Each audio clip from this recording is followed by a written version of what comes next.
Reuters-ის ინფორმაციით ინდოეთის ნავთობ გადამამუშავებელმა სახელმწიფო კომპანიებმა მიმდინარე კვირას რუსული ნავთობის შესყიდვა შეაჩერეს.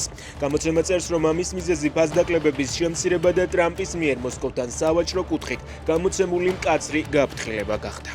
რუსებმა დონეცკის ქალაქ კრამატორსკის ცენტრში საცხოვრებელი კორპუსი დაბომბა, შენობა მთლიანად განადგურდა.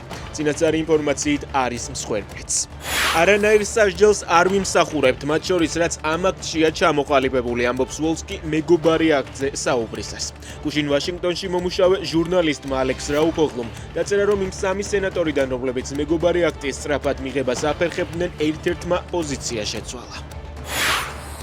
მოსამართლე ნინო გალუსტაშვილმა პროევროპულ აქციებზე დაკავებული 11 პირის ადვოკატების შუამდგომლობა არ დააკმაყოფილა და ყველა მათგანი პატიმრობაში დატოვა. შუამდგომლობის საფუძველი მთავარი გამომძიებლის არსენ ხუნაშვილის ჩვენებაა, რომელიც მან წინა პროცესზე მისცა.